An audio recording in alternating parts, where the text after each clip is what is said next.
recent years, humanitarian responses have been complicated by compounding crises, such as climate change, epidemics and pandemics, and complex conflicts.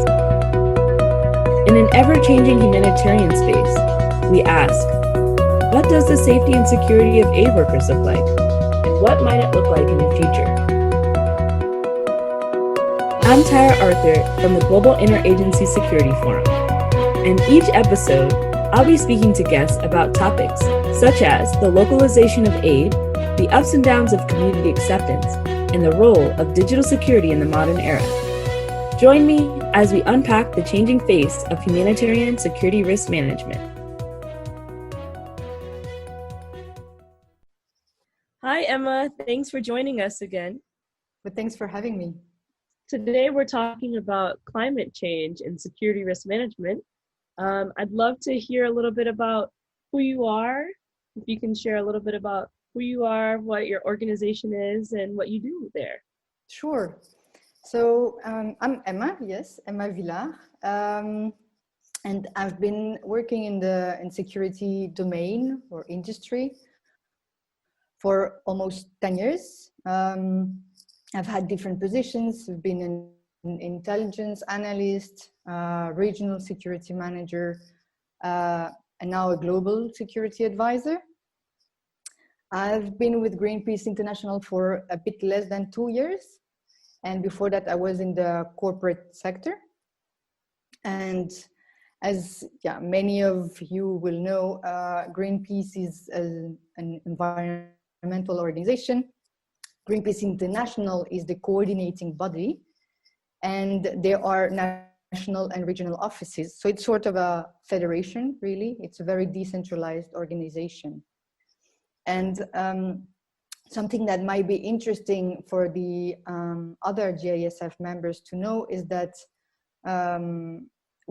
as we don't really operate in conflict areas, this also means that we don't have full-time security managers in all of our offices.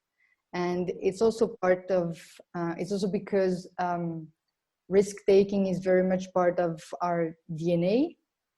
Usually we actually create the risks for ourselves. And that's why we try to embed risk management into our ways of working. And as an environmental organization, we also face different challenges than humanitarian organizations. And I think it's interesting to point that out. And especially when we think about acceptance, for instance, or access. For us in several countries, it's about getting some level of acceptance from the authorities, not so much with the people that we work with. And that's, because we then announce what these authorities are doing or what they allow or what they close their eyes on. So, I think this is a slight change from other organizations, but it brings an interesting perspective. Thanks, Emma. That's really interesting. I look forward to talking a little bit more as we go on about the risk-taking nature of your work. But let's start a little bit with the bigger picture. Since we're talking a bit about climate change and you being an environmental organization, I was wondering if you can help us, give a working conversation or definition of what climate change actually is. Sure. So I'll try and make this as understandable as possible.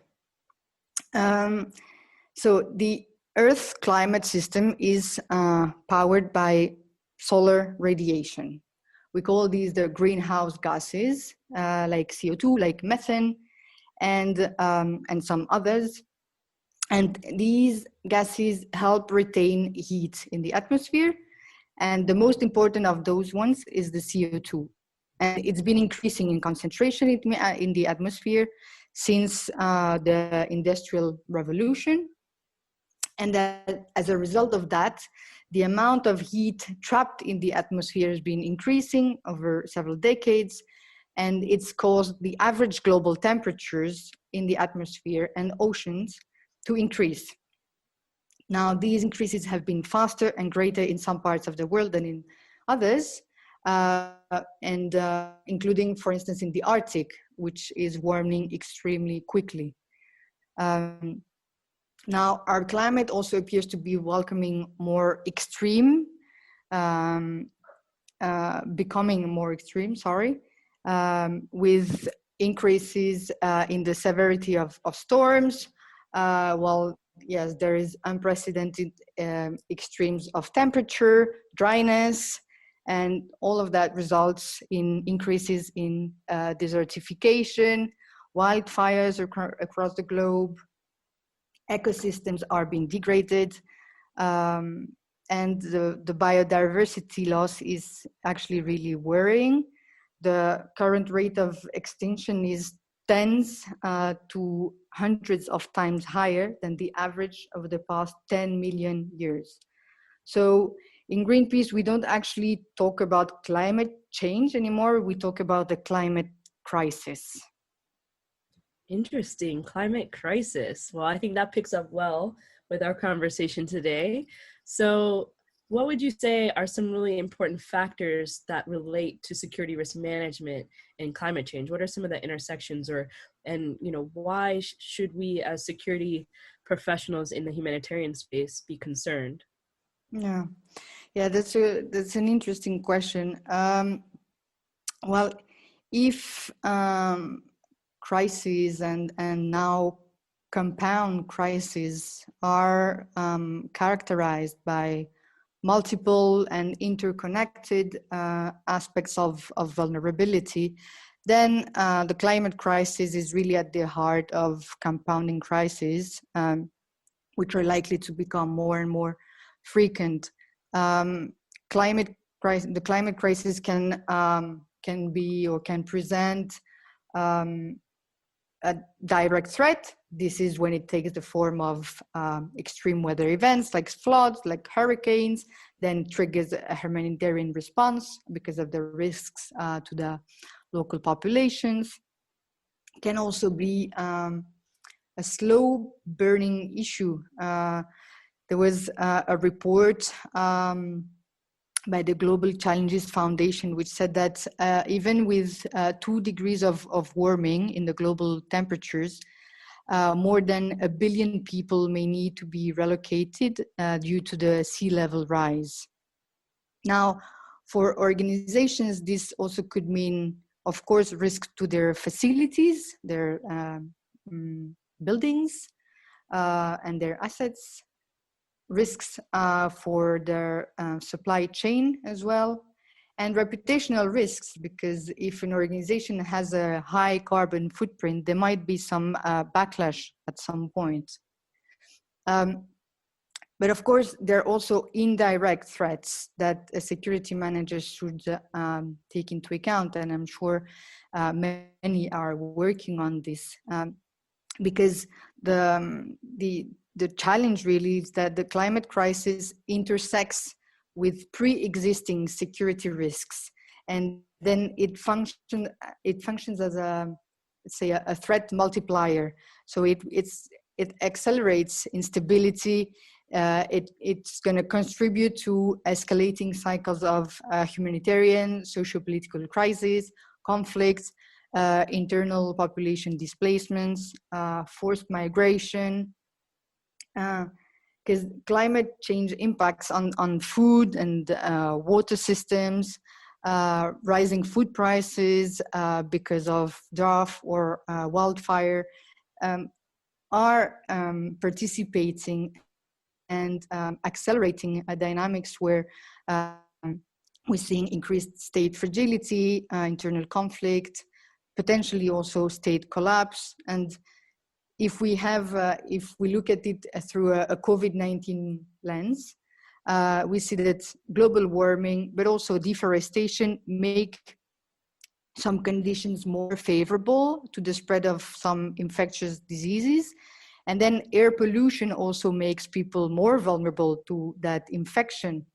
But then climate change can also indirectly change or disrupt existing international security dynamics in geostrategic environments like in the Arctic. So security managers and organizations, I think will increasingly need to be anticipating and understanding the very complex nature of, well, of the world, really. And then this calls for better assessments of natural hazards, risks, vulnerabilities, but also better early warning. And I think at the moment, such analysis is very much used when dealing with food security issues, but forecasting those events that are triggered or where the climate crisis is a correlation is going to become more and more critical, and will also help organizations allocate priorities in their development programs. And the last thing I wanted to mention is that this climate crisis also has an impact in the mental well-being of people. For the security manager, sometimes it is them taking this responsibility, and it does, the crisis does contribute to amplify some existential anxieties, and it does need to be part of the picture when we think about the mental well-being of our workforce. That's really interesting. You've packed in a lot of really important details there. I'd love to follow up on a few of them, but to start, you talked a little bit about forecasting. Do you have any specific tips or things that security managers should think through as they are working more on forecasting and incorporating climate change into that? Yeah, well, I think security managers and yeah, in general, I think risk management requires what we call thinking outside of the box. I'm not sure I really like that expression, but like we really need to develop scenario thinking, creative thinking, and this can take the form of just exercises. Like if we're talking about an increase in 2 degrees and in the temperature, the global temperatures, what does it mean for your offices? How is your organization planning for that? How are you developing your resilience towards natural disasters?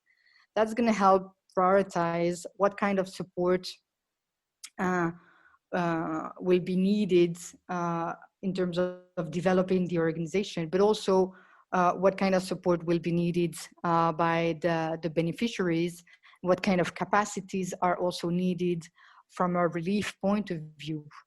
And of course, to forecast, you need to have the right tools to be able to analyze the data. And I think what's going to be critical is to more and more work with scientists, people that can read models, that can do climatic projections.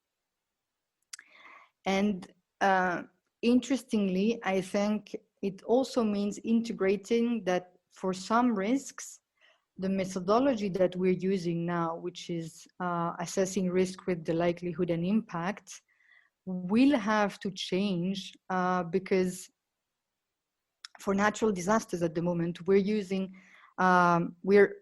assessing the likelihood based on the past frequency and the past severity of incidents.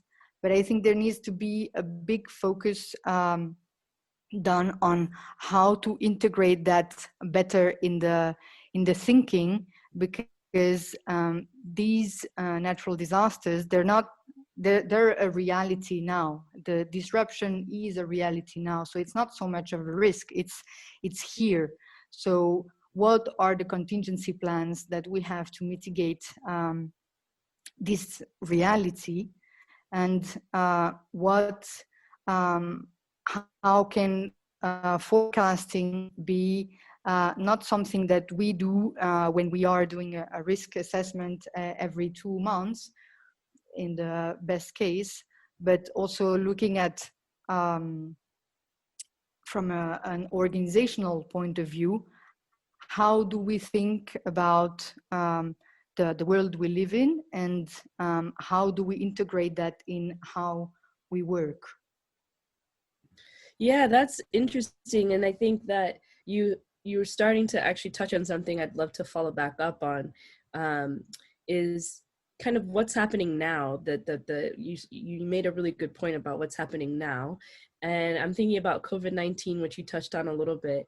Can you talk about how that's affecting your work now, and maybe some of the dynamics that you're taking on given everything you've just shared? Yeah, sure. Yeah, it's changed my work quite a lot, I have to say. So yes, as I said in the intro, I am the global security advisor at Greenpeace. But given the scale of this current crisis with the pandemic, I was asked in March to lead a team, a multidisciplinary team of 10 people. So already that is quite a change from being just me and then 10 people. Wow, that is. Yeah. And Congratulations. yeah, thank you. And so this team, it's actually very interesting, because this team has different experts in it. So we have representatives of our in-house science unit. We have HR experts, security and logistic experts, communication, and also learning and development experts. And we're trying to, let's say, service the different national and regional offices, trying to have a global standard on how to approach this crisis, but also engage in longer term scenario, worst case planning. We organize Q&As with the science units every month. We have case studies shared in webinars every month as well. We now have every 6 weeks a webinar and drop-in calls focusing on burnout and mental well-being. So it has made duty of care really front and center. This is the team is actually called the Global Duty of Care Team, and it's been really great to work closely with the science unit and have scientists that can read the models about how the pandemic is evolving, read and review the literature about the best PPE, etc. It's been a great help, and I think it's something that we should retain in the future.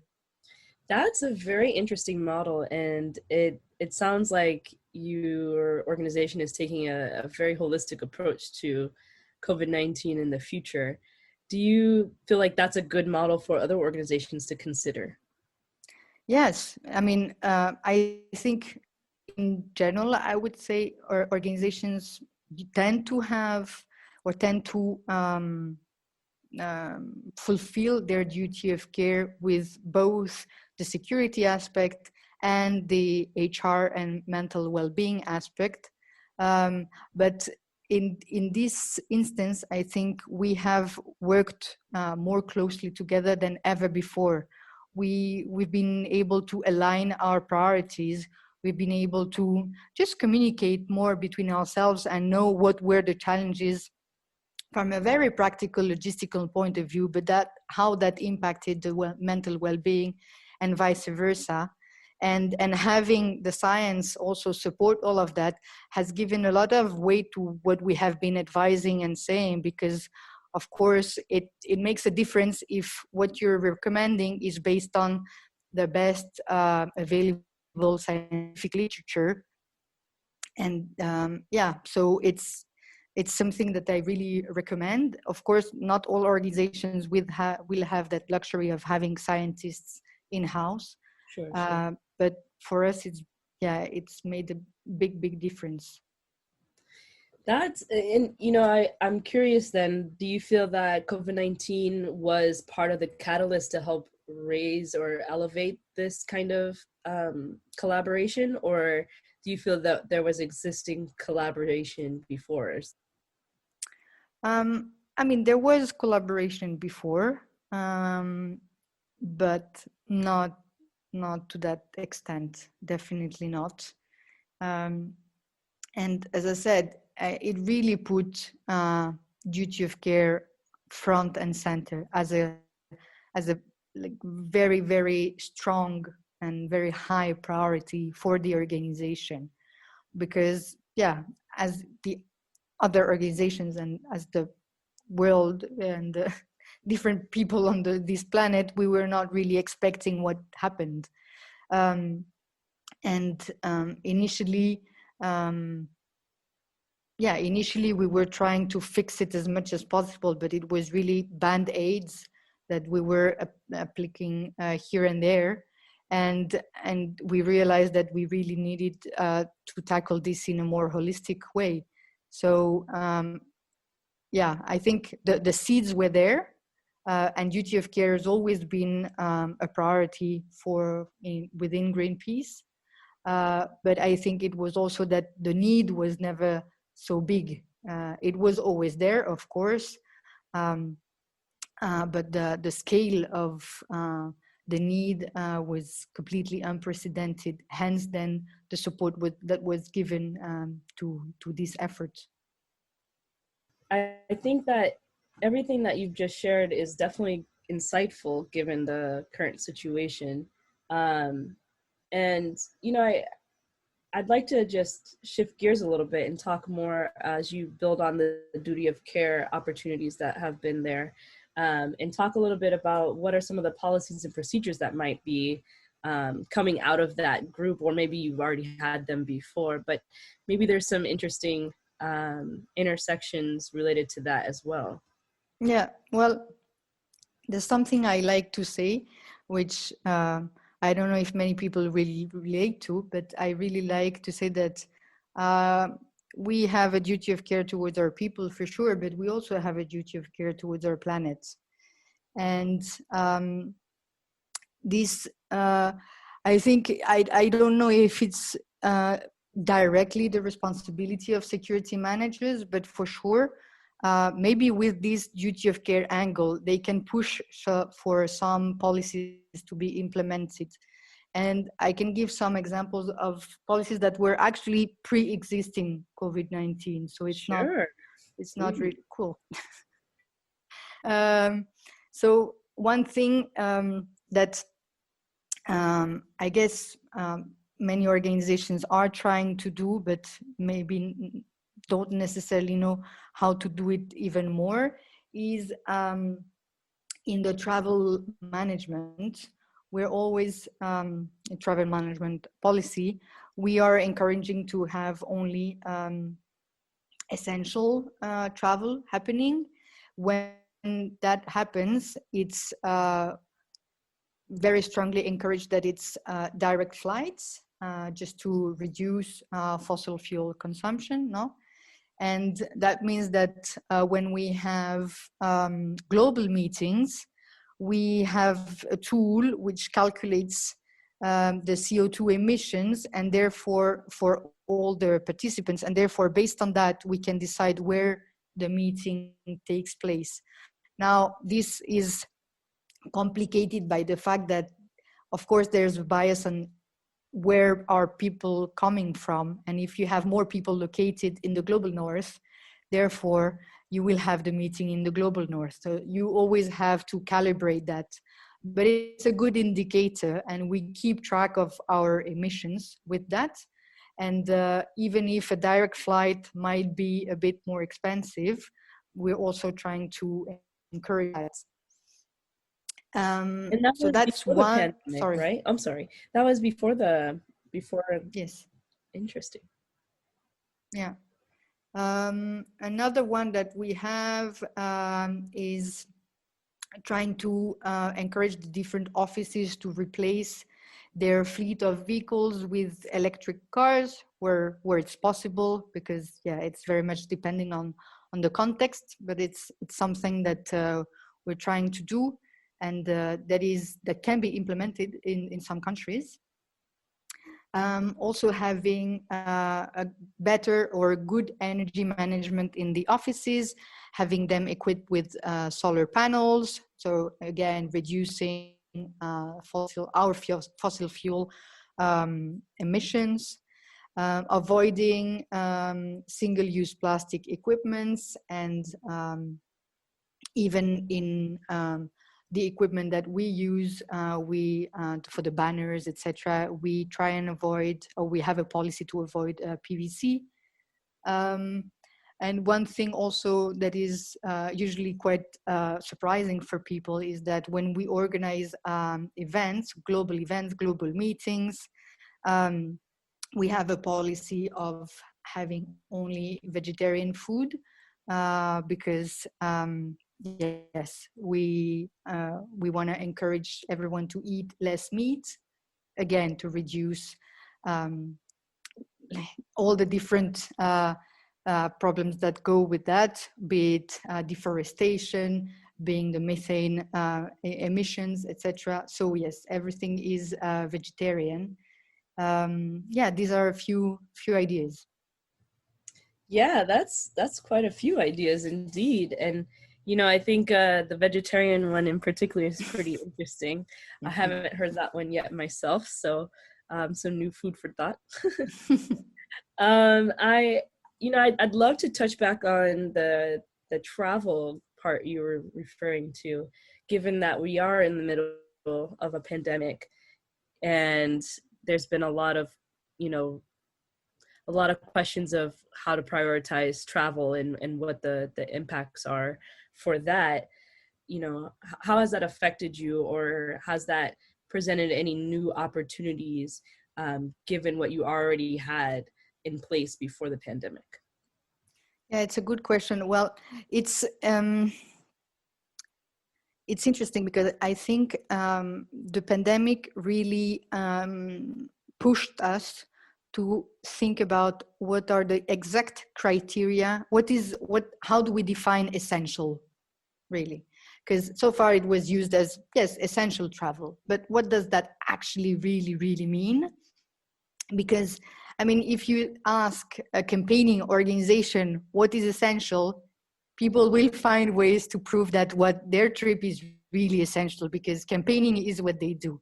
So we have tried, especially now that at Greenpeace International, in many different offices, we have a travel ban.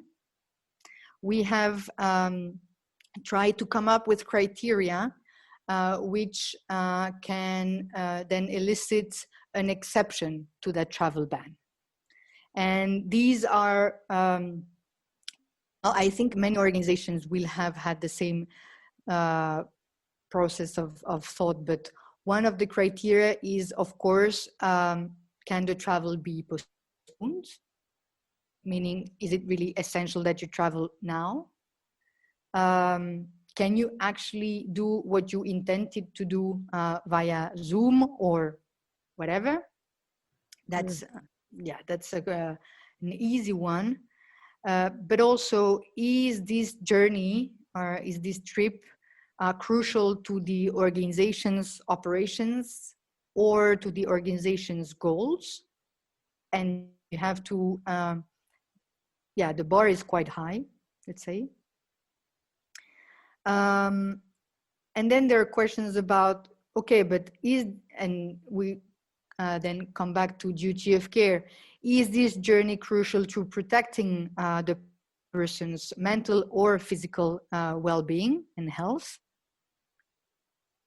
And of course, is this trip crucial to abiding by the law? Is there a visa concerns? Is it, does the person have to leave the country for specific legal or tax reasons or something like that?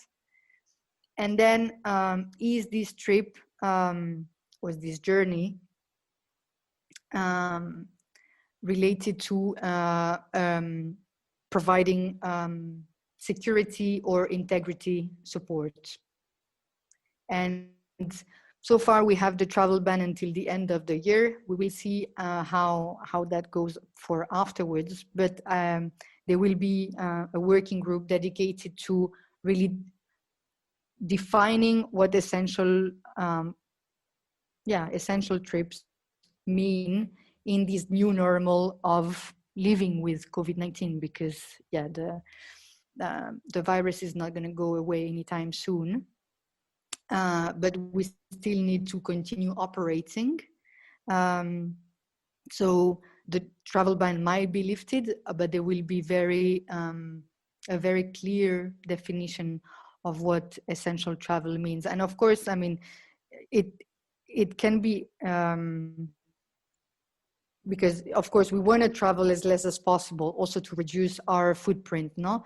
But as we've seen also in the past months, COVID-19 has an impact on how people feel, and face-to-face interactions are really important. So we will try and think about, okay, what is a must-have and what is a nice-to-have? And in the must-haves, well, maybe a 1 week team building face-to-face will be a must-have, because that will be needed for everyone to, just not be constantly with a computer, feel more connected with their colleagues, etc. So taking all of that into account, which is quite a complex mix. But yeah, we will try and think of something that is digestible and applicable. Yeah, and I want to kind of go back to something you touched on in that, which was staff well-being, and it's a common theme you've mentioned a few times, and I'm curious how you're approaching that now, and how are you, with the task force that you mentioned, or in some of the policies you have, how are you addressing some of the resilience factors related to staff well-being, and maybe even some organizational resilience given everything? Yeah, there's several ways. One is that we encourage the different national and regional offices to have frequent surveys of how staff feel. These surveys, we're now developing a new one with some psychotherapists, just to make sure that we're actually asking the correct questions, because so far it was the HR persons that were leading on this, but just to make sure that we're not triggering anything that is negative by the questions that we're asking. So we really want, even when offices start reopening, etc., we really want offices to continue doing these surveys on a regular basis. We, as I said, we are organizing every 6 weeks drop-in calls where people can join, and there are several topics. One we did was about burnout related to childcare responsibilities. So it gives the opportunity to people to just share their experiences. They're heard. We can also then collect feedback and think about how to better support these people. And maybe, we're thinking of several things at the moment. The next session we're organizing is about something that I think many organizations will relate to, is the culture of overwork, and how can we be better at not overworking. But yes, as an activist organization, it's hard because work is not just work, work is a passion. We also organize trainings for line managers to identify signs of burnout. And because of course, it's also hard to identify those signs if you're on Zoom. Things like that. We're we're also trying to have a global offer of employee assistance program where staff can call and just have access to a counselor. It's all anonymous. Yeah, no one knows about this, but we want to make sure that all the different offices have one. Yeah, there will be new measures put in place also from 2021. But it's a huge task to work on the resilience of the people and what this means for the resilience of the organization as well. And it also has to do a lot with the culture of the organization. So yes, it's a titanesque, I don't know how you say that in English, but a big task that yeah, we're all geared towards, let's say. Wow, that's you've shared so much very insightful and helpful things, especially as we try and address these compounding issues from climate change to the current pandemic and everything else in between. I was wondering if you could share a few, tips or takeaways that we might be able to walk away with from today. Sure. Well, yeah, I think so. What we have talked about mainly touches on when talking about climate, the climate crisis and the security manager role, touches on 3 levels. I think it's one is how to adapt the disaster response work. So because crises are going to be compounded, are going to be more likely, more frequent, etc. How to then adapt our organizations and make them more resilient to those crises, but then also how to help mitigate the climate crisis globally with the travel policies, etc. And I think there's a 4th one, which is a systemic one, and it's that we should work together as humanitarian and environmental organizations, sharing more with the world what is happening, building that awareness, and with this collaboration between organizations, tackling this crisis in a systemic way, with a systemic approach. And I think it's really an avenue to explore, as opposed to what we're doing now, which is more an ad hoc ad hoc response, which I completely understand that because of the urgency and the fact that it's sometimes hard to see these happening, it is what we are offering and what we're doing. But I think the more we come together, the better we can forecast this crisis, and the better we can tackle them and help both the planet and the people, because it all goes together. Very well said.